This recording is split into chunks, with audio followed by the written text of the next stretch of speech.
નમસ્કાર.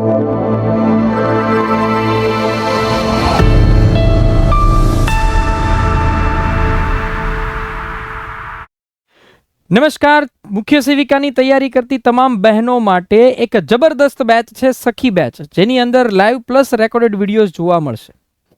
આ બેચની અંદર તમને day to day perfect planning આપવામાં આવશે. એટલે કે પહેલા દિવસે તમારે કયો વિડીયો જોવાનો, એ વિડીયોની પીપીટી વાંચવાની, એની ટેસ્ટ આપવાની. આ સિવાય બીજા ફોલ્ડરમાં જે રીડિંગ સેક્શન હશે એની અંદર તમારે એક્સ્ટ્રા કયું રીડિંગ કરવાનું છે, આ બધું જ તમને અહીંયાથી અમારા દ્વારા કહેવામાં આવશે. તમારે જ્યારે બી તમે તૈયારી શરૂ કરો, આજે કાલે જ્યારે બી તમે બેચ લ્યો, ગમે ત્યારે તમે આ બેચ જ્યારે બી લેશો, તો એ બેચમાં તમારે ડે 1 થી તમારે તમારી રીડિંગ જે છે એ શરૂ કરી દેવાનું. સંપૂર્ણ સિલેબસ એટલે કે જગ્યાને લગતી માહિતી, રીઝનિંગ, ગણિત, ઇંગ્લિશ, ગુજરાતી, સ્ટેટિક જીકે, બંધારણ, આ સાહિત્ય, બધી જ વસ્તુ તમને અહીંયાથી એના વિડીયોઝ જે છે એ પ્રોવાઈડ કરવામાં આવશે. સંપૂર્ણ સિલેબસ આવરી લેવામાં આવશે. કોઈ પણ વિષયને બારીકાઈથી, બધા જ વિષય એકદમ બારીકાઈથી જે છે આવશે. સાથે સાથે દર રવિવારે આનો એક મોડલ પેપર પણ લેવામાં આવશે. દર રવિવારે આનો એક મોડલ પેપર જે છે એ પણ તમારે અહીંયા આગળ લેવામાં આવશે. સાથે સાથે બધા જ વિષયોની તૈયારી કઈ રીતે કરવી એના માટે મહિનામાં એક વખત આખો મોટિવેશનલ લેક્ચર જે છે એ તમારે લેવામાં આવશે. તો જો અમારી સાથે મુખ્ય સેવિકાની તૈયારી કરવા માંગતા હો તો આ બેચની અંદર જોડાઓ. Smart education centre application download કરી સ્ટોરમાં જઈ સખી બેચ સિલેક્ટ કરો અને જ્યાંથી બી તમે સ્ટાર્ટ કર્યું હોય ત્યાંથી ડે 1 ની તૈયારી તમે શરૂ કરી શકો છો. બરાબર? તો આ તૈયારી માટે તમને wish you all the best. પૂર્ણ શક્તિ બેચમાં કોઈ બીજી બેચ લેવાની નથી. પૂર્ણ શક્તિ બેચના વિદ્યાર્થીઓને આ બેચ એક અલગ ફોલ્ડર કરીને ફ્રી આપવામાં આવશે. આ સાથે સાથે એ સિવાયની મીન્સ કે આખી બેચ ન લેવી હોય ને કોઈને અલગ અલગ બેચ લેવી હોય તો પણ છે. આખી સખી બેચ છે, માત્ર સખી બુકના વિડીયોઝ છે, ગણિત રીઝનિંગના છે, સ્ટેટિક જીકેના છે, ઇંગ્લિશ ગુજરાતીના છે. મેં હાર નહીં માન सकती मेरे हाथों क्योंकि मेरे हाथों में किसी का बचपन है. તો મુખ્ય સેવિકાની સંપૂર્ણ તૈયારી કરવા માટે આજે જ અમારી સાથે જોડાઓ અને તમે સરકારી નોકરી મેળવવાનું સ્વપ્ન જે છે એ સાકાર કરો. આ એક બુક જે છે એ આપણે લોન્ચ કરી છે, જે મુખ્ય સેવિકા અને સીડીપીઓની જગ્યાને લગતી માહિતી માટેની છે. આ બુકની ખાસિયત એ છે કે બધો જ વિષય, બધા જ જે પુસ્તકો જે છે, આખું પુસ્તક જે છે ને એ બધા જગ્યાને લગતી માહિતીનું જેટલું કન્ટેન્ટ હતું ને એ બધું ભેગું કરીને આખો અભ્યાસક્રમનો આવરી લેવામાં આવ્યો છે. તમામ મુદ્દાને સાદી સરળ ભાષામાં વર્ણન કરવામાં આવ્યું છે. એની કરતાં વધારે ઇમ્પોર્ટન્ટ એ છે કે ગત 3 સીડીપીઓના પેપર અને મુખ્ય સેવિકાના પેપરના પ્રશ્નોના જે ઓપ્શન્સ હતા એને ગૂગલ સર્ચ કરીને જે માહિતી મળી છે અને એના આધારે પોઈન્ટ ટુ પોઈન્ટ લખાણ લખી વિસ્તૃતીકરણ કરી અને એક શ્રદ્ધેય પુસ્તક બનાવવાનો પ્રયાસ કરવામાં આવ્યો છે. તો આ બુક જે છે એ તમે ozabookstall.com ઓફિશિયલ વેબસાઇટ જે છે ઓઝા બુકસ્ટોલની, ત્યાંથી તમે પરચેસ કરી શકો છો. Okay, thank you. નમસ્કાર. સ્માર્ટ એજ્યુકેશન સેન્ટર ભાવનગરમાં આપ સર્વોનું હાર્દિક સ્વાગત છે. આજે આપણે અભ્યાસ કરવાનો છે આંગણવાડી સંલગ્ન અભિયાન.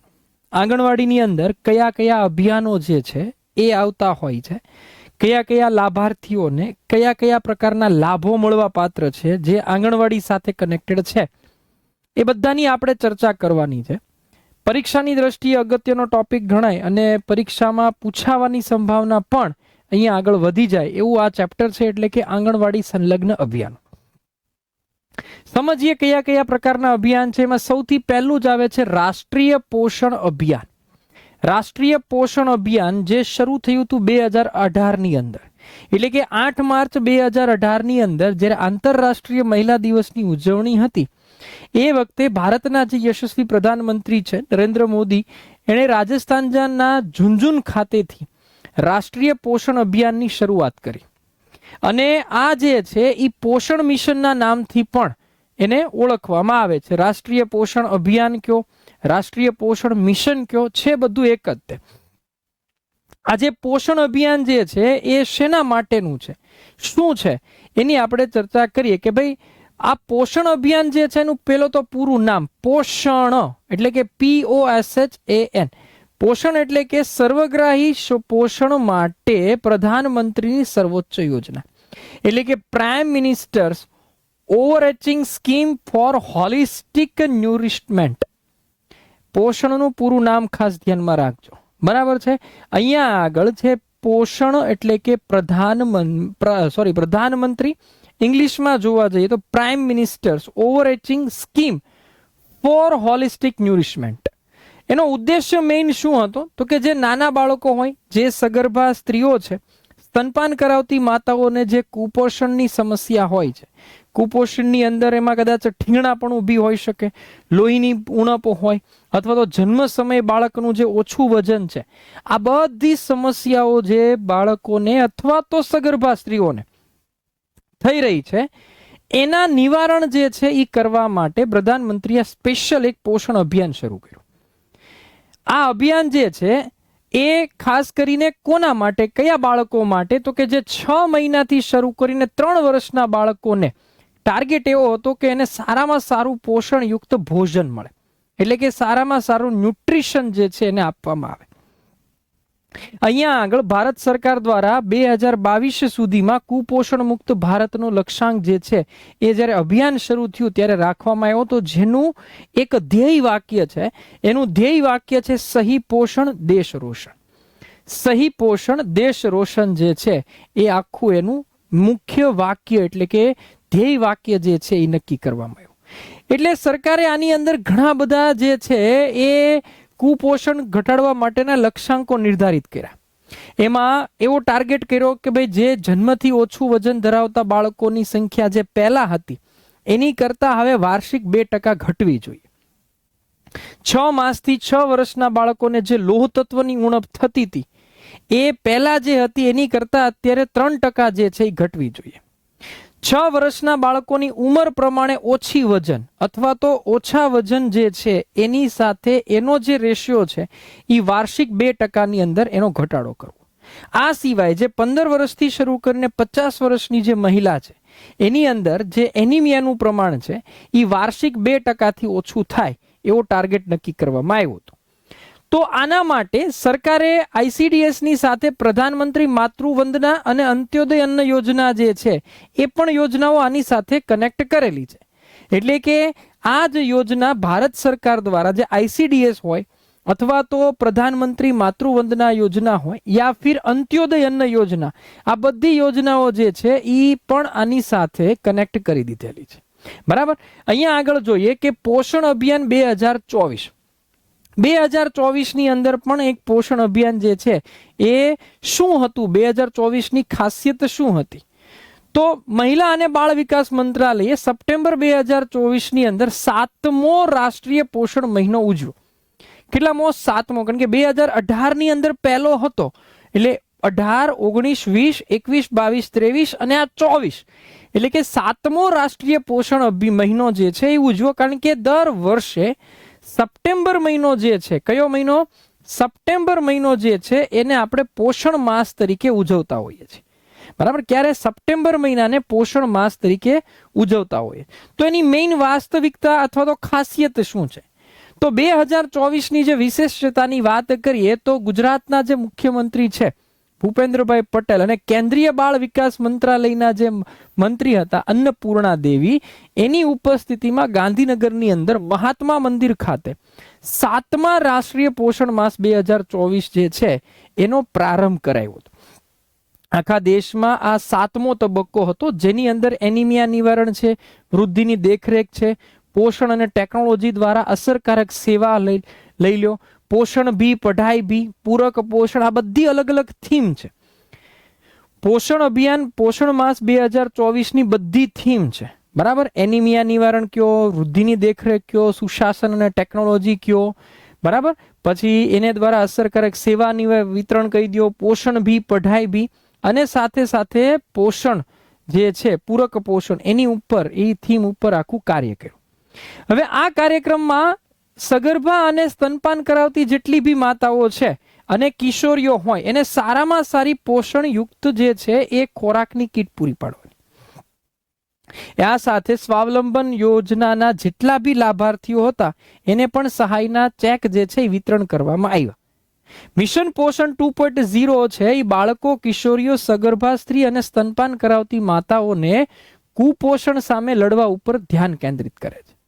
અહીંયા આગળ એક વસ્તુ ખાસ આ વખતે બની કે આ વખતે એક પેડ માં કે નામ પર્યાવરણ સાથે કનેક્ટ કરી દીધું. રાષ્ટ્રવ્યાપી એક વૃક્ષારોપણ અભિયાન જે છે એ પ્રધાનમંત્રી દ્વારા શરૂ કરવામાં આવ્યું, એક પેડ માં કે નામ દ્વારા. આ પર્યાવરણીય ટકાઉપણાને પ્રોત્સાહન આપવા માટે આખા રાષ્ટ્રની અંદર વૃક્ષારોપણ શરૂ થયું. આ સિવાય એનિમિયા જે છે એ લાલ રક્ત કોશિકાઓની ઓછી સંખ્યા અથવા તો હિમોગ્લોબિનની સામેની સ્થિતિ છે, જેના કારણે બોડીની અંદર ઓક્સિજનનો પુરવઠો ઓછો થઈ જાય. તો એનિમિયાના જુદા જુદા પ્રકાર છે. એક છે આયર્નની ઉણપ થાય એના કારણે જે એનિમિયા થાય, એક છે વિટામિનની જે ઉણપ થાય, એમાં ખાસ કરીને વિટામિન B12 અને વિટામિન A એના કારણે એનિમિયા છે. પછી એક હિમોલેટિક એનિમિયા પણ છે. બરાબર, આ એનિમિયાના અલગ અલગ પ્રકાર છે. એક છે aplastic anaemia, one type of blood cancer લઈ લો. બરાબર, સિકલ સેલ એનિમિયા છે. અને લાસ્ટમાં છે કે ભાઈ થાકના કારણે જે નબળાઈ આવે છે કે નિસ્તેજ થઈ જાય છે, શ્વાસ લેવામાં તકલીફ પડે છે, ચક્કર આવવા, આ બધા એના બેઝિક લક્ષણો થયા એનિમિયાના. તો આ એનિમિયાના નિવારણ માટે જ આપણી સરકાર દ્વારા આ યોજનાઓ જુદી જુદી જે છે એ મોકલવામાં આવે છે, અથવા તો પ્રોત્સાહિત કરવામાં આવે છે, અથવા તો અમલમાં મૂકવામાં આવે છે. એનિમિયા પોષણની ઉણપ, ક્રોનિક રોગો, આનુવંશિક વિકૃતિ અને લોહીની ખોટના કારણે જનરલી થતો હોય. તો એના પર રાષ્ટ્રીય પોષણ માસ જે 2024 હતો એના માટે મુખ્ય ફોકસ એનિમિયા કયું હતું? તો જો એમાં એનિમિયા જે છે એ ખાસ એની ઉપર જ વધારે ધ્યાન કેન્દ્રિત કરવામાં આવ્યું. કેન્દ્ર બિંદુ એ હતું કારણ કે નાના બાળકો, કિશોર વયની છોકરીઓ હોય, સગર્ભા હોય, પ્રજનન વયની જેટલી સ્ત્રીઓ જે છે એ બધાને એનિમિયા જે છે એ અસર કરતું હોય છે. બરાબર, અહીંયા આગળ કિશોરાવસ્થા એનિમિયાની આંતરપેઢીની અસરોને રોકવા માટે, પોષક તત્વોની ખામીઓને દૂર કરવા માટે નિર્ણાયક સમયગાળા તરીકે પ્રકાશિત કરવામાં આવે છે. કારણ કે કિશોરાવસ્થામાં જો એને એનિમિયાની ડિટેક્ટ થઈ જાય તો બહુ સારું રહે. એના માટે એનિમિયા મુક્ત ભારત કાર્યક્રમ સાથે સંરેખિત કુપોષણ મુક્ત ભારતને પ્રોત્સાહન આપવા માટે કિશોરીઓને જોડવી આનો એક મુખ્ય વ્યૂહરચના હતી. એક પોષણ માસ 2023ની અંદર 35 કરોડથી વધારે લાભાર્થીઓને અલગ અલગ પ્રવૃત્તિ દ્વારા જોડવામાં આવ્યા. અલગ અલગ પ્રવૃત્તિ દ્વારા જે છે એ જોડવામાં આવ્યા. અને લાસ્ટ યરથી આ વખતે ઘણો બધો ચેન્જીસ જે છે એ આવ્યો છે, ઘણો બધો ફેરફાર થયો. પોષણ અભિયાન શું છે? તો કે સગર્ભા સ્ત્રી, સ્તનપાન કરાવતી માતા, બાળકો અને કિશોર વયની જે કઈ છોકરીઓ છે એના પોષણના પરિણામો સુધારવા માટે સરકારનો એક કાર્યક્રમ છે, જેની શરૂઆત 8 માર્ચ 2018થી આંતરરાષ્ટ્રીય મહિલા દિવસના દિવસે શરૂઆત થયેલી. બરાબર છે. 2021-22ના ભારત સરકારે ICDS પોષણ અભિયાનને સક્ષમ આંગણવાડી કેન્દ્ર અને પોષણ 2.0 ફરી વખત રચના જે છે 2021-22ની અંદર કરી. એટલે ચેન્જીસ આવતા રહ્યા. 2024 છે, હવે પછી આગળ જતા 2025માં પણ કંઈક નવું થાય, 2026માં પણ નવું. દર વર્ષે સરકાર જે છે એ આ બધા કાર્યક્રમોની અંદર, પોતાની જ આ બધી યોજનાઓની અંદર જે છે એ નવું નવું કરતી રહેતી હોય. રાષ્ટ્રીય પોષણ સપ્તાહ જે છે 1 થી 7 સપ્ટેમ્બર દરમિયાન ઉજવવામાં આવે છે. બરાબર, રાષ્ટ્રીય પોષણ સપ્તાહની ઉજવણી થાય, જે ICDS દ્વારા પોષણ સંબંધિત શિક્ષણ દ્વારા સારું સ્વાસ્થ્ય અને આરોગ્યમય જીવનને પ્રોત્સાહિત કરવા માટે જે છે એ રાષ્ટ્રીય પોષણ સપ્તાહ જે છે એની ઉજવવાની જાહેરાત કરેલી. જેનો મુખ્ય ઉદ્દેશ્ય એવો હતો કે ભાઈ પોષણ સંબંધી શિક્ષણ જે છે એ અને શારીરિક અને માનસિક વિકાસ અંગે જાગૃતતા લાવે. શારીરિક અને માનસિક વિકાસ માટે જે પોષણ કેટલું જરૂરી છે એ આવે. એટલે દર વર્ષે 2018થી સપ્ટેમ્બર મહિનાને આપણે રાષ્ટ્રીય પોષણ માસ તરીકે આપણે ઉજવતા હોઈએ છીએ. એના દરેક વખતે થીમ અલગ હોય, દરેક વખતે જે છે એ કાર્યો અલગ હોય. એની અંતર્ગત અલગ અલગ પ્રવૃત્તિઓ જે છે એ કરવામાં આવે. એમાં સૌથી મહત્વની પ્રવૃત્તિ હોય તો એ છે 4 મંગળવારની પ્રવૃત્તિ, 4 મંગળવારની ઉજવણી. હવે મંગળવારનો જે પહેલો જ મંગળવાર છે જે સુપોષણ સંવાદ તરીકે ઓળખાય છે. સુપોષણ સંવાદના જે લાભાર્થી છે એ કોણ છે? તો કે સગર્ભા. બધી જ સગર્ભા સ્ત્રી જે છે એના લાભાર્થી થાય. આની અંદર શું હોય તો કે સગર્ભાને બોલાવીને શ્રીમત વિધિ કરાવવામાં આવે છે. સાથે સાથે પોષણ મુક્ત પોષણયુક્ત ખોરાક અંગે અને આરોગ્ય અંગે સૂચના જે છે એ આપવામાં આવી છે. માતૃશક્તિ જે છે એ સમજાવવામાં આવેલું મહત્વ. આના માટે 300 રૂપિયા જે છે એ કુલ જોગવાઈ કરેલી છે અને એમાં બી પ્રેરક માતાના ખાતામાં રૂપિયા 100 જમા થતા હોય.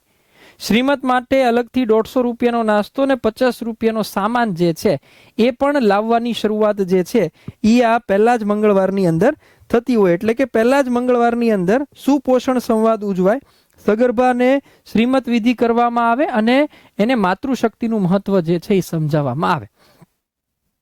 બીજો મંગળવાર આવે છે જેની અંદર બાળ તુલા, એટલે કે જન્મથી 5 વર્ષ સુધીના જે બાળકો છે એનું વજન અને એની ઊંચાઈ માપવામાં આવે. બાળ તુલા એટલે એનું વજન અને એની ઊંચાઈ જે છે એ માપવામાં આવે, જેમાં અલગ અલગ ઝોન હોય. એટલે કે લાલ અને પીળા ઝોનમાં આવતા બાળકોના ઓછા વજન અંગે માતાનું ધ્યાન દોરવામાં આવે.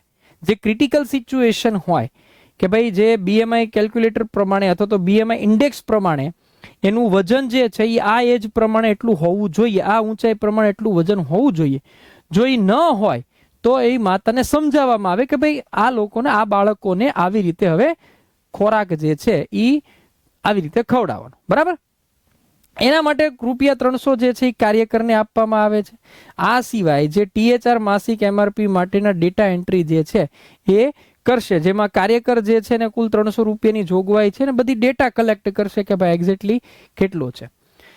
પછી આવે છે ત્રીજો જે છે એમાં બાલ દિવસ કયો અને અન્નપ્રાશન બંને છે. એની અંદર તમે 3 થી 6 વર્ષના બાળકોને શારીરિક, ભાવનાત્મક, સર્જનાત્મક અને બૌદ્ધિક વિકાસ થાય એવી જુદી જુદી પ્રવૃત્તિ કરાવવામાં આવે. અને સાથે સાથે 6 માસની ઉંમરનું બાળક હોય એને અન્નપ્રાશન કરાવવાનું હોય.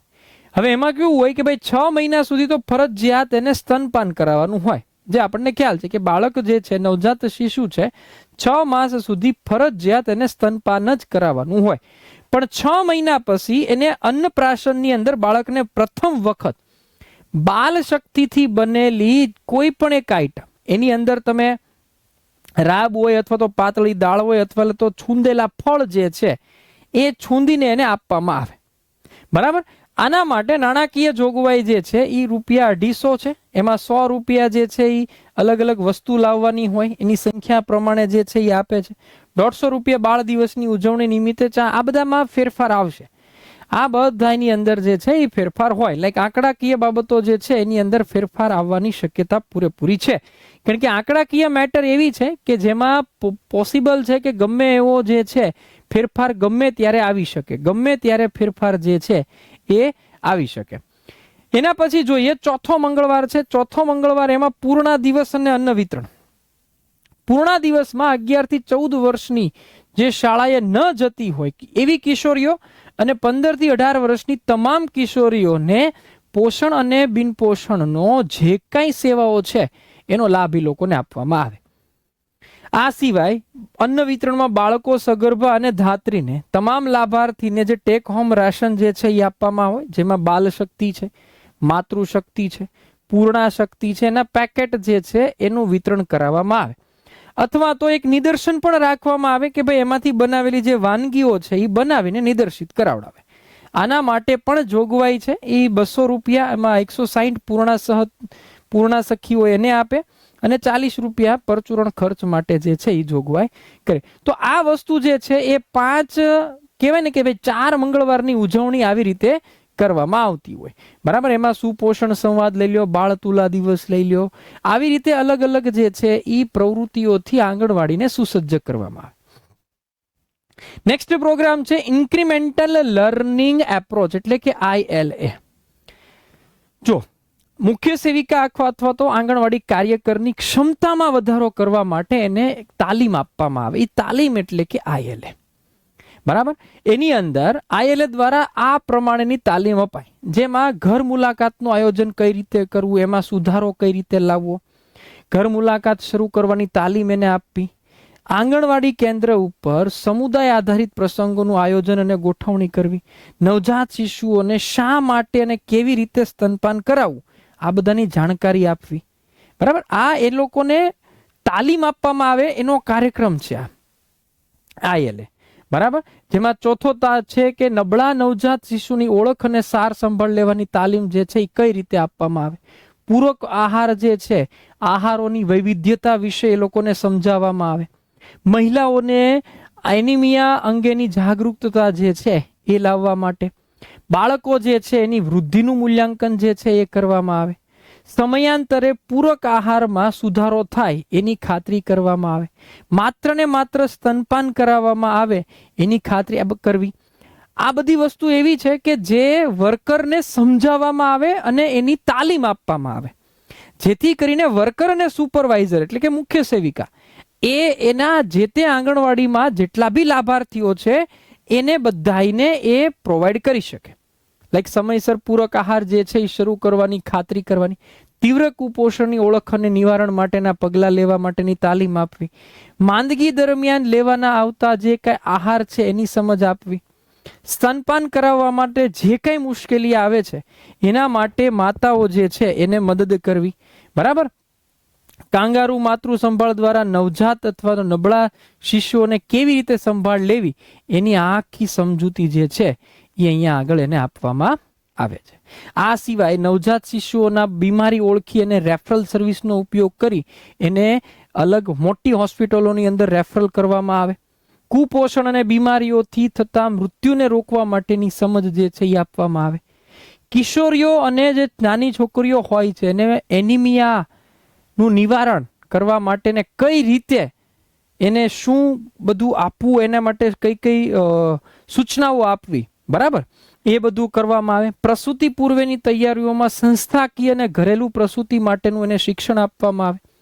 આ સિવાય સગર્ભાવસ્થા દરમિયાન લેવાની કાળજી, નવજાત શિશુની સંભાળ અને કુટુંબ નિયોજન અંગે જે છે એની સમજણ એને આપવામાં આવે, જેથી કરીને એ પોતેને, કારણ કે જો કૂવામાં હોય તો અવેરડામાં આવે, આજે કોઈ પણ કાર્યકર બને છે તો એ કાર્યકરને કંઈ સીધું બધું આવડતું ન હોય, એટલે એના માટે શું કરે સરકાર જે છે એ આવા તાલીમ પ્રોગ્રામ ગોઠવે. એ તાલીમ ગોઠવે એના કારણે એને બધા સુધી આ બધી તાલીમો આપવામાં આવે, જેથી કરીને એ એના આંગણવાડીના લાભાર્થીઓને આ બધી વસ્તુ સમજાવી શકે. બરાબર છે. ICDS દ્વારા ઇન્ફોર્મેશન એજ્યુકેશન કમ્યુનિકેશનને લગતી પણ પ્રવૃત્તિ કરાવવામાં આવે છે, જેની અંદર લોકોમાં સામાન્ય જાગૃતિ આવે. એમાં શું હોય કે ભાઈ જો માહિતી આપવી, શિક્ષણ અંગે જાગૃતતા લાવવી અને હકારાત્મક વાર્તાલાપ જે છે આના માટેની અલગ અલગ પ્રવૃત્તિ કરાવવામાં આવે. આંગણવાડીની અંદર શિક્ષણ છે, સ્વાસ્થ્ય છે, પોષણ અંગેની જાગૃતતા લાવવા માટે જે કામગીરી કરવામાં આવે છે એ બધી જ ICDS અંતર્ગત થતી હોય. એટલે કે ICDS જે છે એ આ બધી કામગીરીઓમાં સક્રિય હોય છે અને એના અંડરમાં જ ચાલતી હોય. બરાબર. પછી એક છે કે સોશિયલ બિહેવિયર ચેન્જ કોમ્યુનિકેશન એટલે કે SBCC. તો એ કઈ પ્રવૃત્તિ છે? તો કે સોશિયલ બિહેવિયરનો મતલબ શું થાય? તો કે જે સામાજિક વર્તણૂક છે, સામાજિક વર્તણૂક એના માટે પણ અલગ અલગ કામગીરી હોય. લાઈક દરેક વર્ગની ચર્ચા વિચારણા કરવાની પદ્ધતિ અલગ અલગ હોય. અસરકારક માહિતી માટે બધા વચ્ચે સમાન ભાષામાં ચર્ચા વિચારણા થાય એ ખૂબ જરૂરી છે, કારણ કે જ્યાં સુધી બધા પાસે આ વસ્તુ ન પહોંચે, ચર્ચા વિચારણા સરખી ન થાય ત્યાં સુધી બધી વસ્તુ નકામી. આ તાલીમ દ્વારા દરેક સમૂહને સમજાય એ રીતે માહિતી અને જાગૃતતા ફેલાવવામાં આવે છે. વ્યક્તિની વર્તણૂકને બદલે દરેક સમૂહમાં એકબીજાને અનુરૂપ બનવાની સમજ આપવામાં આવે. એટલે કે જરૂરી નથી કે ભાઈ તમે એક પણ બધાની પરિસ્થિતિને સમજો. એટલે જ સોશિયલ બિહેવિયર કીધેલું છે કે સામાજિક વર્તણૂક. તમે એક જડ નહીં બનો પણ બધી રીતે તમે સમજો, એના માટે પણ અલગ અલગ પ્રવૃત્તિ આંગણવાડીમાં થતી હોય. આ સિવાય જિલ્લા કક્ષાએ દર મહિને, દર 2 મહિને અથવા તો ઘટક કક્ષાએ એની કામગીરીની સમીક્ષા થતી હોય. હવે જો દરેક CDPO હોય અથવા તો સુપરવાઇઝર હોય અથવા તો કાર્યકર હોય, એ બધા એની જે કાર્યકરની સેજા કક્ષાએ અને ઘટક કક્ષાએ પહેલા તો મીટિંગનું આયોજન કરવામાં આવે. આના માટે જે કઈ કામગીરી છે એ કામગીરીની સમીક્ષા કરવાની હોય કે ભાઈ આ મહિનામાં તમે શું કર્યું, આ બે મહિનાની અંદર તમે શું કર્યું, બરાબર. જે કઈ તમારો ટાર્ગેટ હતો એ ટાર્ગેટ જે છે એ અચીવ થયો છે કે નહીં, તો એ બધા માટે બધાને ભેગા મળી અને ચર્ચા કરવામાં આવે. પછી નેક્સ્ટ છે ગુજરાત સ્ટેટ ન્યુટ્રિશન મિશન એટલે કે GSNM, એટલે કે જેને આપણે ગુજરાત પોષણ અભિયાનના નામે પણ ઓળખીએ છીએ.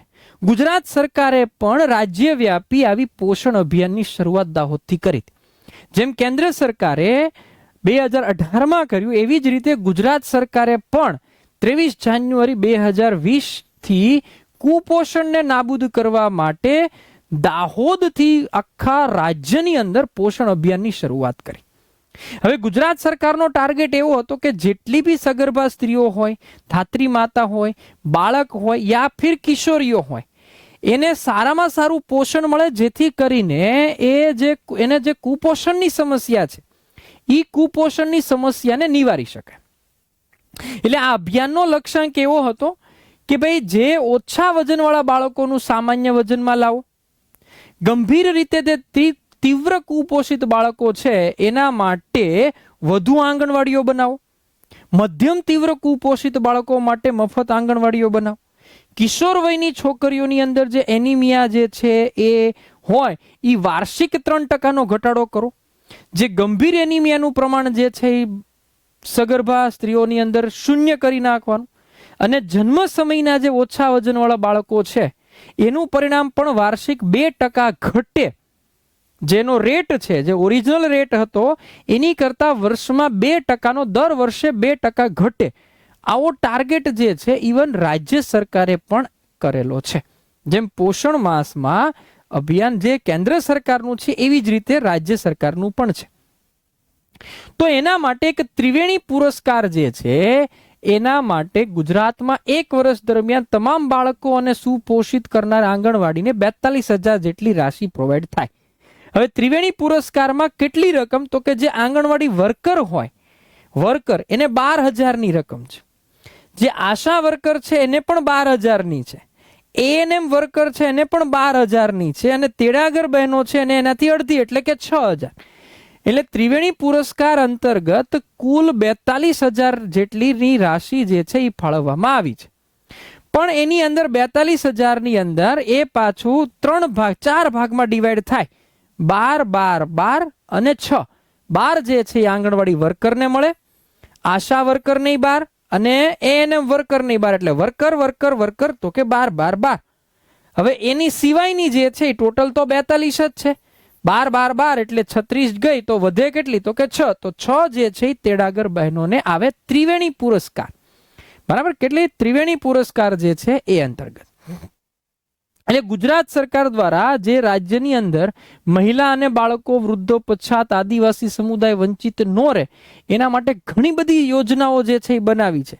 લાઈક દૂધ સંજીવની યોજના લઈ લો તમે, પછી અંત્યોદય અન્ન યોજના લઈ લો, બાલ સખા યોજના લઈ લો, પોષણ ત્રિવેણી લઈ લો, કાન્હાનું કામ, દૂધનું દાન યોજના લઈ લો, પૂર્ણા યોજના લઈ લો. મોસ્ટ ટાઈમ પૂર્ણાનું પૂરું નામ prevention of under nutrition and reduction of nutritional anaemia among adolescent. પૂર્ણાનું પૂરું નામ ખાસ ધ્યાન રાખજો, પ્રિવેન્શન ઓફ અંડર ન્યુટ્રિશન. અહીંયા આગળ લખેલું છે prevention of under nutrition and reduction of nutritional anaemia among adolescent. આ બધી યોજનાઓ સરકારે શરૂ કરેલી છે. ગુજરાત સરકારે આ બધી યોજનાઓ જે છે એ શરૂ કરેલી છે. એ સિવાય પણ છે, બરાબર. અહીંયા આગળ સ્ટેચ્યુ ઓફ યુનિટી ખાતે એક આખું પોષણ પાર્ક જે છે એનું આખું આ રીતનું એક આખો ન્યુટ્રિશનલ ચિલ્ડ્રન ન્યુટ્રિશન પાર્ક જે છે સ્ટેચ્યુ ઓફ યુનિટી ખાતે શરૂ કરવામાં આવ્યો છે. બરાબર. આ પોષણ ત્રિવેણીમાં કોણ છે, તો કે આંગણવાડી વર્કર છે, એએનએમ વર્કર છે અને આશા વર્કર છે. આ પોષણ ત્રિવેણીના 3 ભાગ જે છે એ તમે ગણી શકો. એના પછી છે મિશન બલમ સુખમ, જેની શરૂઆત થઈ હતી 18 સપ્ટેમ્બર 2012, જે 0 થી 6 વર્ષના કુપોષિત અને અતિ કુપોષિત બાળકો માટે બનાવવામાં આવેલી છે, જેની અંદર સારવાર માટે ત્રિસ્તરીય શૃંખલા વિકસાવવામાં આવી છે. કેટલા?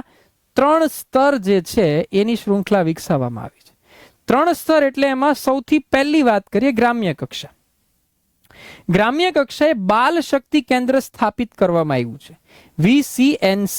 યાદ રાખજો, the village child nutrition centre. VCNC એટલે કે બાલ શક્તિ કેન્દ્ર, જે ક્યાં છે? ગ્રામ્ય કક્ષાએ છે. પછી આવે છે એનાથી અપર લેવલ એટલે તાલુકા કક્ષાએ. ત્યાં જે છે બાલ તો એમનામ રહે, હવે પહેલા નાના ગામડામાં શક્તિ આપે એટલે બાલ શક્તિ કેન્દ્ર. પછી તાલુકાની અંદર બધા ભેગા થાય એટલે એ લોકોને સેવા પૂરી પાડવી પડે.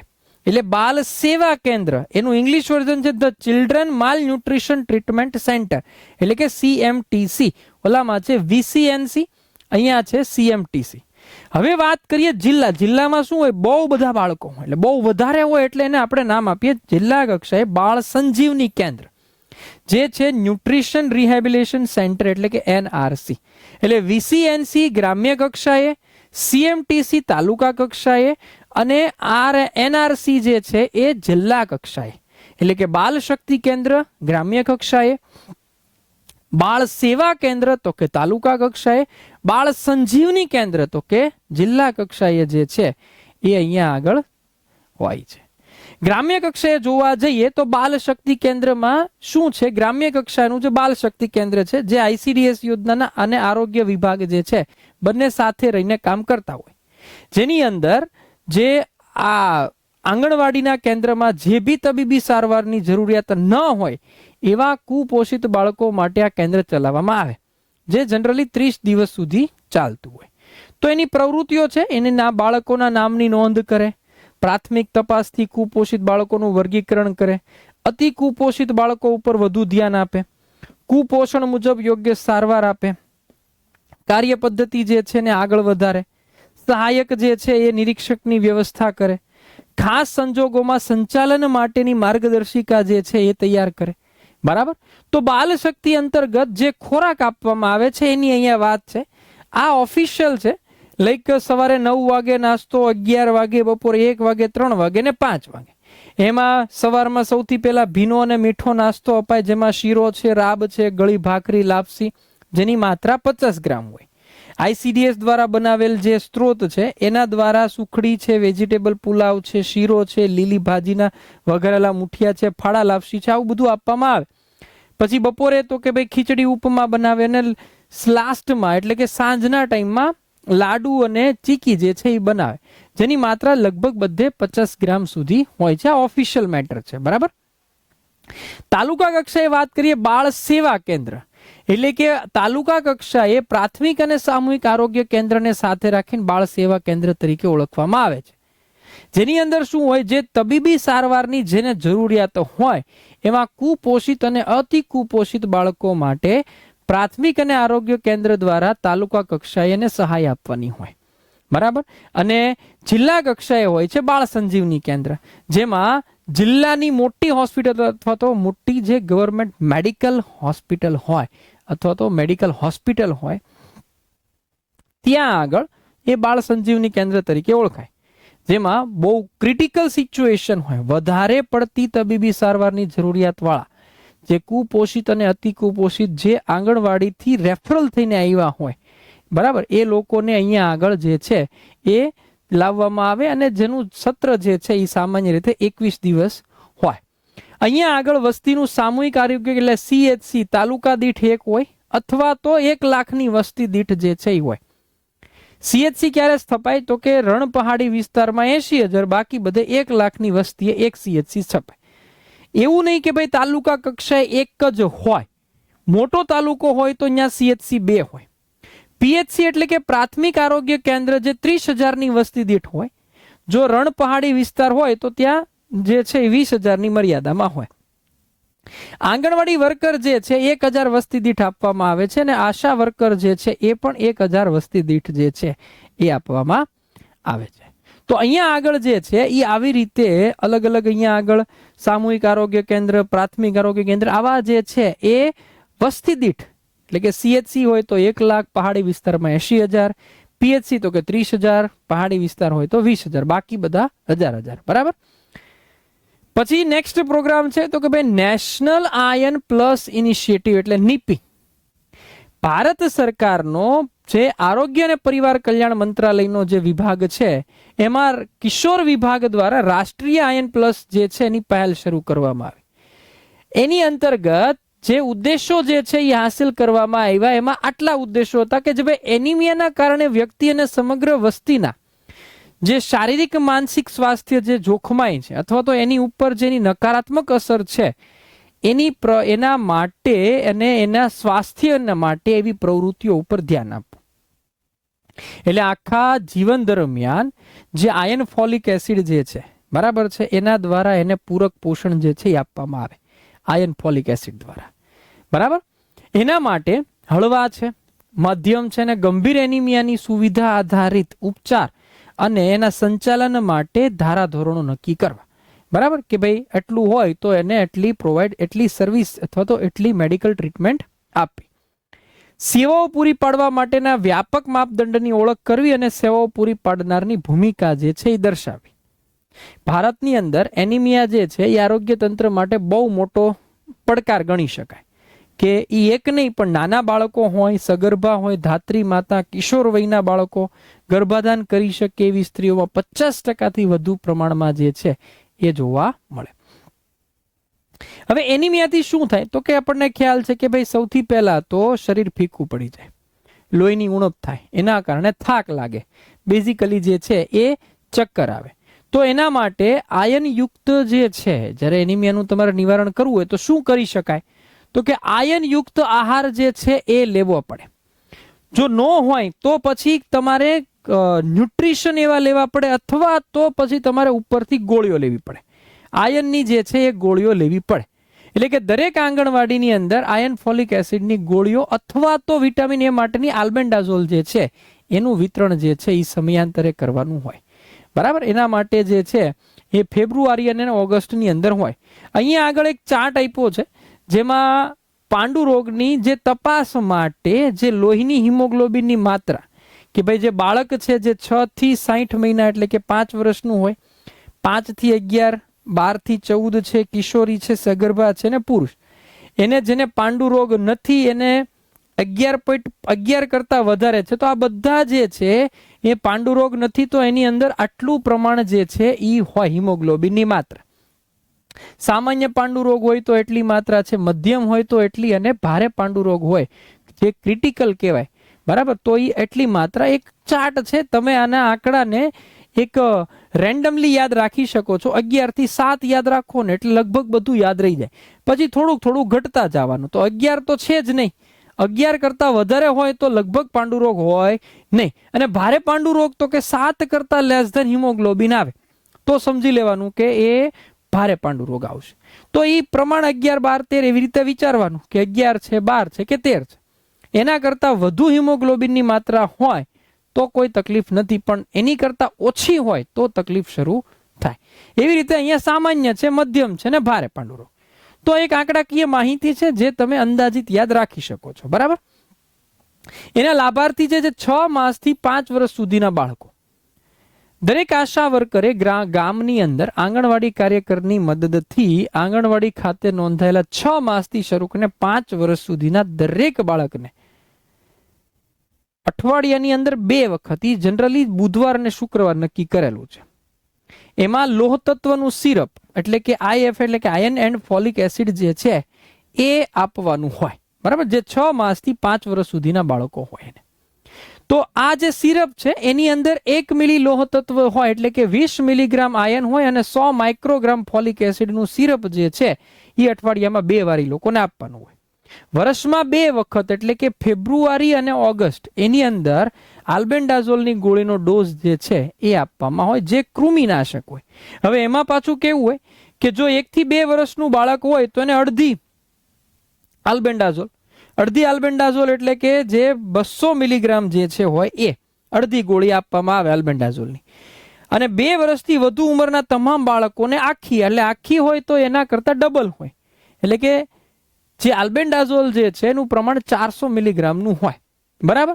હવે આમાં કેવું હોય કે 1 થી 3 વર્ષના બાળકોને યોગ્ય પ્રમાણમાં ગોળી આપવી મહત્વની છે, કારણ કે ગોળીને તોડીને ચમચી વડે ભૂકો કરી નાખવાનો અને એની પછી પાણીની અંદર જે છે એ એને નાખી અને પીવડાવવામાં આવે. પણ પીવડાવવી ફરજિયાત છે. શું કામ?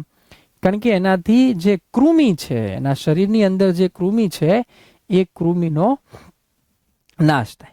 આ સિવાય કિશોર કિશોરીઓ માટે જે 10 થી 19 વર્ષના છે એને મમતા દિવસના દિવસે બુધવારના દિવસે જે લોહ તત્વની ગોળી જે છે એમાં 100 મિલીગ્રામ આયર્ન અને 500 મિલીગ્રામ ફોલિક એસિડ એટલે કે ભૂરા રંગની જે છે એ એક ગોળી આપવામાં આવે.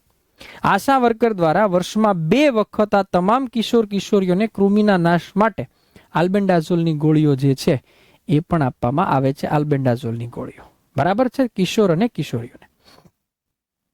ગર્ભાધાન કરી શકે એવી તમામ સ્ત્રીઓ જે 20 થી 49 સુધીની હોય એને પણ 4 લોહ તત્વની ગોળો, કેટલી? બુધવારે મમતા દિવસે જનરલી માસિક ગણતરી મુજબ એને 4 લોહ તત્વની ગોળી આપવામાં આવે, એટલે કે દર અઠવાડિયે 1, એવી રીતે, બરાબર, જેની અંદર 100 મિલીગ્રામ આયર્ન અને 500 મિલીગ્રામ ફોલિક એસિડની જે છે એ 4 લોહ તત્વની ગોળી જે છે એ એને અપાય છે. આ એનું પ્રમાણ છે, બરાબર. આશા વર્કર દ્વારા વર્ષમાં 2 વખત તમામ મહિલાને કૃમિના નાશ માટે આલ્બેન્ડાઝોલની મોટી ગોળી જે 400 મિલીગ્રામ વાળી હોય એને આપવા માટે સજેસ્ટ કરવામાં આવે છે. સગર્ભા અને ધાત્રી હોય તો એને હિમોગ્લોબિનની ચકાસણી કરી અને દર મહિને જે હિમોગ્લોબિનના ડોઝના આધારે લોહ તત્વની ગોળી આપવાની હોય. અને એ ગોળી ખાસ એક ધ્યાન ઈ રાખવાનું હોય કે જે આશા વર્કર જે છે એ સગર્ભાના ઘરે જઈ અને એની સામે જ એને ગોળી ગળાવે. ઘણી વખત કેવું હોય કે ભાઈ તમે આપી દો પછી એ હોતી એ લેતા હોતા નથી, બટ એને સામે જ જે છે એ આપવાની હોય. ધાત્રી માતા એના બાળકને લઈ પ્રથમ રસીકરણ માટે આવે ત્યારે જે સ્ત્રી આરોગ્ય કાર્યકર હોય એ એના હિમોગ્લોબિનની ચકાસણી કરે અને એ જે હિમોગ્લોબિનનું પ્રમાણ આવે એના મુજબ એને ગોળી આપવાની હોય. એટલે એના બાળકને જ્યારે ગૃહ મુલાકાત માટે જાય ત્યારે માતાએ લોહ તત્વની ગોળી લીધી છે કે નહીં એ પાછી તપાસવામાં આવે. અને એમાં પણ મેં તમને કીધું ને કે 11% કરતાં ઓછું હોય હિમોગ્લોબિનનું પ્રમાણ, 11% કરતાં ઓછું હોય તો એ માતા જે છે ને આપણે એનિમિક તરીકે ઓળખીએ છીએ. તો એના માટે શું હોય કે લોહ તત્વની મોટી ગોળી જેમાં 100 મિલીગ્રામ આયર્ન હોય અને 500 મિલીગ્રામ જે છે એ ફોલિક એસિડ આપવામાં આવે છે. અહીંયા આગળ હિમોગ્લોબિનના પ્રમાણ અને લોહ તત્વની ગોળી આપેલી છે કે જ્યારે સગર્ભા હોય જેનું હિમોગ્લોબિનનું પ્રમાણ 11 થી વધારે હોય તો રોજ એક જ લોહ તત્વની ગોળી જે છે એ આપવાની હોય. પણ જો હિમોગ્લોબિનનું પ્રમાણ 7 થી 11 વચ્ચે હોય તો પાછી લોહ તત્વની કેટલી ગોળી અપાય છે તો કે 2 ગોળી અપાય છે અને આ સગર્ભાવસ્થાના 3 માસ સુધી એને આપવાની હોય. અહીંયા આગળ પ્રસૂતાની જો વાત કરીએ, બરાબર છે, બાળકના જન્મ પછી જો 11 થી વધારે હિમોગ્લોબિન હોય તો સેમ વસ્તુ રોજ 1 ગોળી અને 7 થી 11 હોય તો 2 ગોળી. એટલે હિમોગ્લોબિનના પ્રમાણ ઉપર ગોળીનું પ્રમાણ જે છે એ નક્કી થતું હોય અને એ પ્રમાણે એને આપવાનું હોય. હવે એમાં પણ અહીંયા ધ્યાનમાં રાખવાની બાબત છે કે ભાઈ લોહ તત્વની ગોળી ક્યારેય ભૂખ્યા પેટે લેવી જોઈએ નહીં. ખાસ ધ્યાન રાખો કે લોહ તત્વની ગોળી છે શક્તિવાળી હોય, ભૂખ્યા પેટે લેવામાં આવે તો એને આડઅસર થવાની પૂરેપૂરી સંભાવના છે. બાળકો હોય, કિશોર કિશોરીઓ, સગર્ભા, ધાત્રી, ગર્ભાધાન કરી શકે એવી મહિલાને મધ્યાહન ભોજન પછી લોહ તત્વની ગોળી આપી જે ઓછામાં ઓછી 100 આયર્ન ફોલિક એસિડની ગોળીઓ જે છે એ લેવાની સગર્ભાવસ્થા દરમિયાન એ નિર્ધારિત કરવામાં આવ્યું છે. ભલામણ કે ભાઈ 100 આયર્ન જે છે એની ગોળી તમારે લેવી પડે આખા સગર્ભાવસ્થા દરમિયાન. લોહ તત્વની ગોળી જ્યારે ગળવામાં આવે ત્યારે સામાન્ય ઉલટી ઉપકા જેવી સમસ્યાઓ થાય, કદાચ કાળો ઝાડો થવાની પણ સંભાવના છે. પણ એ પહેલા આપતી વખતે સમજાય કદાચ આવું થાય તો બહુ ટેન્શન લેવાની જરૂર નથી, બરાબર. બહુ ટેન્શન લેવાની મે બી આવું થઈ શકે, it is a one type of possibility. જ્યારે સગર્ભાવસ્થા દરમિયાનના પ્રથમ 3 માસ બાદ પ્રસૂતિ સુધી કેલ્શિયમ અને લોહ તત્વની ગોળીઓ એક સાથે લેવાની રહે ત્યારે બંને ગોળી વચ્ચે 2 કલાકનો સમયગાળો જે છે એ રાખવો જોઈએ. કેટલો? 2 કલાકનો સમયગાળો. પહેલા 3 મહિના એટલે કે કેલ્શિયમ અને લોહ તત્વ 2 ગોળી એક સાથે તો લેવાની થાય. પહેલા 3 મહિના કેલ્શિયમની ગોળીઓ લેવી પડે, લોહ તત્વની લેવી પડે. તો એની અંદર પાછી કન્ડિશન છે કે બંને ગોળી વચ્ચે 2 કલાકનો સમયગાળો હોવો જોઈએ, કારણ કે એનું ફિઝિક્સ, એનું બોડી જે છે એ પ્રમાણે એટેચ કરી શકે, એ પ્રમાણે મેચ કરી શકે. નહીતર એની આડઅસર થવાની સંભાવના છે જો 2 કલાકથી વધુ ઓછો સમયગાળો હોય તો. જે સગર્ભા કે ધાત્રી માતાને લોહ તત્વની 2 ગોળી આપવામાં આવે એને 1 ગોળી સવારે અને 1 ગોળી રાત્રે એવું કહેવામાં આવે. 1 સવારે લેજો અને 1 રાત્રે લેજો. લોહ તત્વની ગોળી લીધા બાદ જો તરત જ ઉલટી થાય તો બીજી વખત લોહ તત્વની ગોળી આપવી નહીં. લીધા પછી તરત જ ઉલટી થાય તોની વાત છે, બાકી સામાન્ય ઉપકા હોય તો કોઈ ઇસ્યુ નથી. જો બાળક તથા કિશોરીઓ બીમારી હોય અને એને ભૂતકાળમાં લોહી ચડાવેલું હોય તો એવા કિસ્સામાં આયનની સાથે પ્રોફિલેક્સિસ આપવું જોઈએ. તમને અહીંથી પ્રશ્ન પૂછી શકે કે ભાઈ આવી કન્ડિશન હોય તો આયનની સાથે બીજું શું આપવામાં આવે છે? પ્રોફિલેક્સિસ જે છે એ આપવું જોઈએ. એના પછી એક છે ઝાડા નિયંત્રણ કાર્યક્રમ, જેમાં વર્લ્ડ હેલ્થ ઓર્ગેનાઇઝેશને 1978ની અંદર આ કાર્યક્રમની શરૂઆત કરી. જેમાં શરૂઆત જે છે એ ઝાડાના કારણે જે મૃત્યુદર હતો એ અને કુપોષણ ઘટાડવા માટે આ કાર્યક્રમ જે છે એ શરૂ કરવામાં આવ્યો. આના માટે ORS એટલે કે ઓરલ રિહાઇડ્રેશન સોલ્યુશન એને પૂરું પાડવામાં આવે. બરાબર, ORS. હવે ORS ને તમે ઘરે પણ બનાવી શકાય. 1 લીટર પાણીની અંદર 1 મુઠ્ઠી ખાંડ અને ચપટી મીઠું જે છે એ નાખવાનું અને એવી રીતે તમે ORS જે છે એ બનાવી શકો છો. એની સાથે ઝીંકની ગોળી 10 થી 14 દિવસ સુધી આપવામાં આવે છે. ORS બનાવવા માટે ચોખ્ખા વાસણનો ઉપયોગ કરવાનો અને એનો ઉપયોગ 24 કલાક સુધીમાં, એટલે બનાવીને તરત વધીને વધી 24 કલાક, 24 કલાક પછી પાછો એનો ઉપયોગ કરાય નહીં. અહીંયા આગળ ORS જે છે એના પેકેટ આંગણવાડીમાં ઉપલબ્ધ હોય તો એની વહેંચણી આશા વર્કર અને કાર્યકર દ્વારા જે છે એ લાભાર્થીને કરવાની હોય કે બધાને જે છે એ ORS ના પેકેટ જે છે એ બધાને પ્રોવાઈડ થાય. અહીંયા આગળ બાળકોને અપાતી ઝીંકની માત્રા તો કે 2 થી 6 માસના 10 મિલીગ્રામ માતાના ધાવણ સાથે અને 6 થી 60 એટલે 5 વર્ષ સુધી 6 મહિનાથી શરૂ કરી અને 5 વર્ષ સુધીના બાળકોને 20 મિલીગ્રામ જે છે એની પ્રમાણ જે છે એ હોવું જોઈએ. WHO એ નવા ORS ના સમાવિષ્ટ ઘટકો આપ્યા છે, જેમાં સોડિયમ ક્લોરાઇડ 3.5 ગ્રામ નવા ઘટકની વાત કરી છે. સોડિયમ ક્લોરાઇડ છે. ગ્લુકોઝ જે છે એ 20 ગ્રામ છે. પોટેશિયમ ક્લોરાઇડ જે છે એ 1.5 ગ્રામ અને ટ્રાયસોડિયમ સાઇટ્રેટ જે છે એ 2.9 ગ્રામ. તમને ORS ના ઘટકો કયા કયા છે? Sodium chloride, glucose, potassium chloride અને છેલ્લું છે ટ્રાયસોડિયમ સાઇટ્રેટ. બરાબર, એ જે છે ને પ્રમાણ તમને આપેલા છે. આ નવા ORS ના લેટેસ્ટ ઘટકો ગણી શકાય. બરાબર, આ ચેન્જ છે ORS ના. આપણે છેલ્લું જે છે એ જ યાદ રાખીશું. જૂનું કંઈ પણ હોય એ ભૂલી જજો. આ છેલ્લું જે લેટેસ્ટ અત્યારે મેં તમને આપ્યું આ જે છે એ ફાઇનલ ગણવાનું. બરાબર, ચાલો એના પછી આપણે વાત કરીએ child survival and safe મધરહુડ, CSSM, child survival and safe મધરહુડ. બાળક અને માતાની સંપૂર્ણ કાળજી અને મૃત્યુદર ઘટાડવા માટે આ કાર્યક્રમની શરૂઆત કરવામાં આવી અને પહેલી વખત 1951ની અંદર, ક્યારે? પહેલી વખત 1951ની અંદર જે છે એ આમ ગણી શકાય ને કે ભાઈ ભારત સરકાર પહેલો એવો દેશ બન્યો કે જેણે કુટુંબ નિયોજન જે છે એની ઉપર ધ્યાન આપ્યું. બાકી લગભગ કોઈ કુટુંબ નિયોજન ઉપર એ વખતે કોઈ દેશ જે છે એ ધ્યાન આપતું નહોતું. એટલે ભારત જે છે એ પ્રથમ દેશ બન્યો જેણે, ભારત વિશ્વનો પ્રથમ દેશ જે છે એ બન્યો કે જેણે 1951ની અંદર કુટુંબ નિયોજન કાર્યક્રમ જે છે એ શરૂ કર્યો. 1977 સુધી જે છે મુખ્ય આરોગ્ય પ્રવૃત્તિઓમાં કુટુંબ નિયોજન હતી, જેને કુટુંબ કલ્યાણ કાર્યક્રમમાં પરિવર્તિત કરવામાં આવી. જે પછી માતા બાળક આરોગ્ય કુટુંબ નિયોજન કાર્યક્રમનું એક અભિન્ન બની ગયું, જેની અંદર જન્મદરમાં ઘટાડો છે, શિશુ અને બાળ મૃત્યુ દરમાં ઘટાડા સાથે સીધો સંબંધ છે. તો એના માટે આંગણવાડી કાર્યકરની પણ મહત્વની ભૂમિકા છે કે જ્યારે આંગણવાડી કાર્યકર ગૃહ મુલાકાત લે તો એ કુટુંબ નિયોજન અને બાળકના પોષણ અંગને એના જે લાભ છે એને એના વાલીઓને અથવા તો જે લાભાર્થી છે એને સમજાવે કે ભાઈ કુટુંબ નિયોજન શું કામ જરૂરી છે. આટલા લાભો જે સરકારના છે એ તમારે લેવા જરૂરી છે અને તમને સરકાર એટલા લાભો આપે છે. બરાબર, તો એના માટેની પણ આરોગ્ય કાર્યકર અથવા તો આંગણવાડી કાર્યકર જે છે એની ભૂમિકા રહેલી છે. એના પછી છે પલ્સ પોલિયો અભિયાન. પલ્સ પોલિયો અભિયાનની આપણે વાત કરીએ તો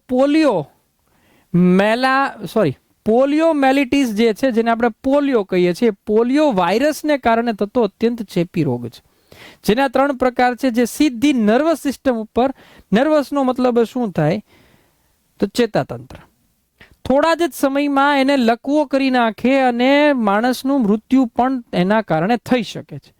એટલે ભારત સરકારે જે છે એ 5 વર્ષથી ઓછી ઉંમરના બાળકોને રસી આપીને પોલિયો નાબૂદ કરવા જે છે એના માટે સરકારે આમ કહેવાય ને કે એ દિવસ રાત એક કરી નાખ્યા. આના માટે રાષ્ટ્રીય રસીકરણ દિવસ એટલે કે 16 માર્ચને પલ્સ પોલિયો ઇમ્યુનાઇઝેશન પ્રોગ્રામ તરીકે પણ ઓળખવામાં આવે છે, જેની શરૂઆત ભારતે 1955માં કરી.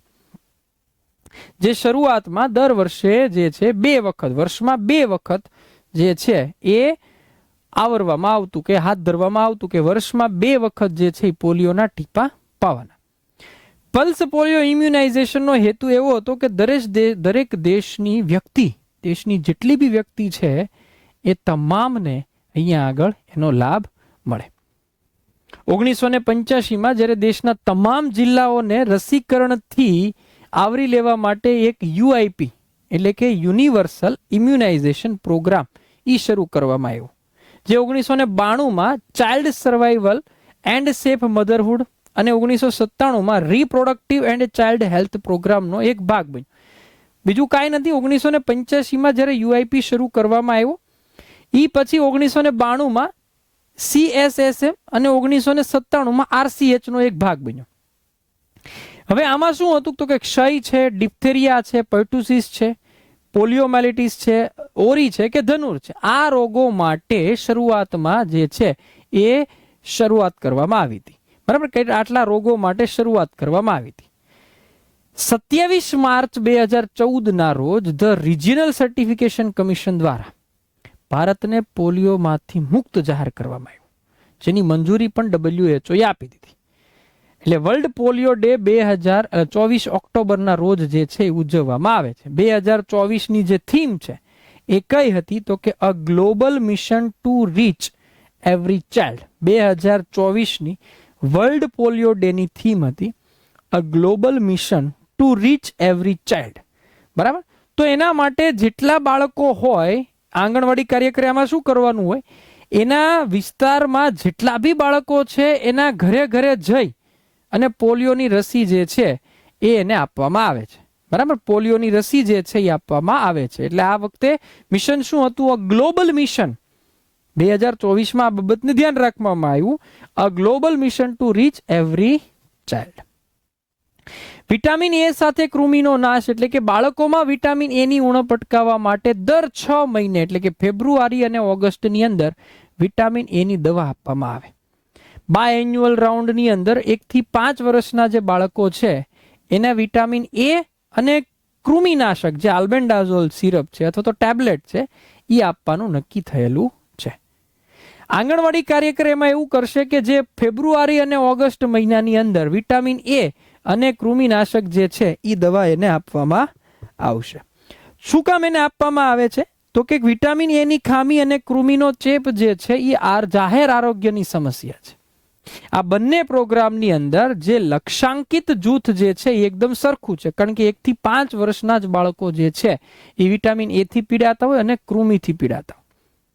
એટલે વિટામિન એ અને કૃમિનાશક દવા જે છે એક સાથે આપવાથી બાળકના શરીરની અંદર જે કૃમિનો નાશ થાય એ અને સાથે સાથે બાળકની અંદર વિટામિન એ નું પ્રમાણ જે છે એ વધે.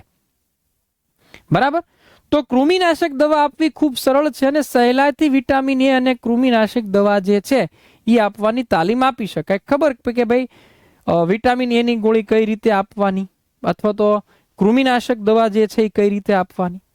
તો આરોગ્ય કાર્યકરે જેટલા બી લક્ષાંકિત જૂથ છે અને કૃમિનાશક ને વિટામિન એ માટે અલગથી બોલાવવાની જરૂર નથી, એક સાથે કહી દેવાનું કે ભાઈ આ રીતે લેવાની છે, એટલે એ ઇઝીલી લઈ શકે. શું કામ વિટામિન એ આપવું જરૂરી છે? તો એના માટે આખું વિટામિન એ જે છે એક મહત્વનું પોષક તત્વ છે, જે ચરબીયુક્ત પોષક તત્વ છે જે શરીર માટે ખૂબ જરૂરી છે. એનાથી સંપૂર્ણ વૃદ્ધિ અને વિકાસ, વિટામિન એ તો સારી દ્રષ્ટિ, રોગપ્રતિકારક શક્તિ, આ બધા માટે વિટામિન એ ખૂબ જરૂરી છે. અને વિટામિન એ ની ઉણપથી બાળકોનો નબળો વિકાસ થાય, માંદગી, ચેપી રોગ, આ બધું જે છે અને છેલ્લે મૃત્યુની પણ સંભાવના રહેલી છે. રતાંધળાપણું પણ આવી શકે અને એક સમયે સંપૂર્ણ અંધત્વ પણ આવી શકે. એટલા માટે વિટામિન એ ખૂબ જરૂરી છે. આથી બાળકને સંપૂર્ણ આરોગ્ય મળે એટલે વિટામિન એ આપવું ખૂબ જરૂરી છે. અને વિટામિન એ ન હોય તો ઘણા બધા પ્રોબ્લેમ થાય. સ્કિન છે એ ડ્રાય થઈ જાય, આંખો જે છે એ ડ્રાય થઈ જાય. ડ્રાય એટલે કે સૂકી થઈ જાય, રાત્રે જે છે એ જોઈ ન શકે, બરાબર છે. પછી જે ચેતા ઉપર પણ અમુક ચેતા ઉપર અસર થાય, પુઅર વોલ્ડ મિલિંગ થાય, પછી ડાઘા પડે છે ચામડી ઉપર, ગ્રોથ બરાબર થઈ શકતો નથી, બાળકનો વિકાસ બરાબર થઈ શકતો નથી, ગળા અને ચેસ્ટમાં છાતીમાં પણ ઇન્ફેક્શન થવાની સંભાવના જે છે એ રહેલી છે. કારણ કે વિટામિન એ થી અંધાપા સામે બાળકોને રક્ષણ આપી શકાય. બાળકોની રોગ પ્રતિકારક શક્તિ પણ આનાથી વધે છે, એટલે માંદગી સામે પણ રક્ષણ વધે, જેથી કરીને મૃત્યુ દરને ઘટાડી શકાય. આ ઉપરાંત શ્વસન તંત્રના ચેપ છે, ઓરી છે, રતાંધળાપણો, આ બધાની અંદર ઘટાડો કરી શકાય. એટલે WHO નું એક તારણ છે કે જેણે પૂરતા પ્રમાણમાં વિટામિન એ લેવાથી મલેરિયામાં 16% જેટલો અને ઝાડાના ચેપમાં 18% જેટલો ઘટાડો જે છે એ શક્ય છે, જો વિટામિન એ પૂરતા પ્રમાણમાં લેવામાં આવે તો વિટામિન એ ના સ્ત્રોત કયા કયા છે? તો કે જે શાકાહારી હોય, જે લીલા પાંદડાવાળા શાકભાજી છે, પાલક છે, મેથી છે, તાંદળજો છે, ભાજી છે, પીળા રંગના ફળો છે, નારંગી છે, બરાબર છે, એ બધાની અંદર લાઈક ગાજર છે, જો તમે ગાજર, કોળું, પપૈયા, કેરી, જરદાળુ, નારંગી, તેલ, આ બધી વસ્તુમાંથી વિટામિન પૂરતા પ્રમાણમાં મળે. દૂધ અને દૂધની બનાવટમાંથી પણ વિટામિન એનું પ્રમાણ સારું એવું મળે. આ સિવાય માંસાહારી ખોરાક, ઈંડા, કલેજી, માછલી, એમાંથી પણ વિટામિન એ જે છે એ સારા એવા પ્રમાણમાં મળે છે. એટલે વિટામિન એ ના સ્ત્રોતો તમને આપ્યા છે. ઉંમર પ્રમાણે વિટામિન એની માત્રા આપી છે કે 9 થી 12 માસના જે બાળકો હોય એને પ્રથમ ડોઝ ઓરીની રસી સાથે એક જ વાર આપવામાં આવે છે, 1 ml, બરાબર. એટલે અહીંયા આગળ જે છે 1 લાખ IU જે છે એ આપવામાં આવે. પછી 1 થી 5 વર્ષના બાળકોને 2 ml, જે 2 લાખ IU છે એ આપવાનું હોય. વિટામિન એ ની જે સિરપને બોટલ સાથે આપવામાં આવેલી ચમચીથી જ એને પીવડાવવામાં આવતું હોય છે, બરાબર. બાળકો માટે કૃમિનાશકની શું આવશ્યકતા છે? તો જો કૃમિનો ચેપ જો બાળકોને લાગે ને તો એની શારીરિક વૃદ્ધિ ઉપર અસર થાય, એની બૌદ્ધિક વિકાસ ઉપર અસર થાય. બીજું, એની ભૂખ જે છે એ ન ઉઘડે, એની ભૂખ ઉપર નકારાત્મક અસર થાય. અને આ બધાને કારણે આ બધું જે છે એના કૃમિના ચેપના કારણે સૂક્ષ્મ પોષક તત્વોની ખામી ઉદ્ભવે ને ગુજરાતમાં 70% બાળકો જે છે એ એનિમિક થાય. સર્વે પ્રમાણે 70% બાળકો એનિમિક છે. કૃમિનાશક દવા બાળકોમાં પાંડુ રોગ અને કુપોષણ ઘટાડવા માટે મદદ કરે છે. અને આ બંને ખામીઓ વધતી ઉંમરના બાળકો માટે ગંભીર છે. એક સમય જાય, એક ક્રિટિકલ સિચ્યુએશન આવી જાય. એટલે કૃમિનો ચેપ ન હોય એવા બાળકોનું પોષણ સ્તર ખૂબ સારું હોય, એની વૃદ્ધિ પણ જે છે એ સારી રીતે થતી હોય. કોઈ પણ વય જૂથના બાળકનું તમે સ્વાસ્થ્ય લ્યો, એના સુધારવા માટે કૃમિનાશક આપવું ખૂબ જ મહત્વપૂર્ણ છે, જે એકદમ સરળ અને ઓછી ખર્ચાળની પદ્ધતિ ગણી શકાય. કૃમિનાશક દવા ખૂબ સલામત છે. બાળકોને તમે 1 વર્ષની ઉંમરથી ગમે ત્યારે આપી શકો છો. એના માટે કોઈ એક્સ્ટ્રા તાલીમની જરૂર નથી, એકમાત્ર ડોઝ યાદ રાખવાનો. આલ્બેન્ડાઝોલ દવા સૌથી વધારે ઉપયોગ થાય છે, બરાબર, જે એકદમ ખાઓ તો તમને એકદમ ફળોના સ્વાદ જેવી લાગે. એટલે બાળકોને તમે લેવા માટે પણ આસાનીથી તમે બાળકોને સમજાવી શકો છો. તો અહીંયા આગળ એના ડોઝ આપ્યા છે. 1 થી 2 વર્ષના બાળકોને 5 ml એટલે 200 મિલીગ્રામ, 100 મિલી જે છે એ અને સસ્પેન્શનની અડધી બોટલ આપવી જોઈએ. અથવા તો આલ્બેન્ડાઝોલની ગોળી આપી દો 200 મિલીગ્રામ, જે અડધી ગોળી કહી શકાય, જે 400 મિલીગ્રામની અડધી ગોળી હોય એના 2 ભાગ કરી અને આપવામાં આવે 1 થી 2 વર્ષના બાળકોને. પછી 2 વર્ષથી મોટી ઉંમરના જે બાળકો હોય એને કાં તો આખી ગોળી આપી દો, અથવા તો જે છે એ તમે 100 મિલીગ્રામ 10 મિલી સસ્પેન્શનની આખી બોટલ જે 400 મિલીગ્રામ વાળી હોય એ આપી શકો. જનરલી ગોળી આપવામાં આવે છે, સામાન્ય રીતે ગોળી જે છે એ આપવામાં આવે છે. તો આ જે છે એ બધા આંગણવાડીની અંદર જેટલા બી અભિયાનો ચાલે છે એના વિશે આપણે અભ્યાસ કરી. બહુ અગત્યનું છે ને, પ્રમાણથી માંડીને દરેક વસ્તુને ખાસ ધ્યાનમાં રાખજો. ક્લિયર? તો I hope you all enjoy the session. મળીએ નવા ટોપિક સાથે નવા સેશનમાં. Till then take care, bye, આવજો. જય શ્રી રામ.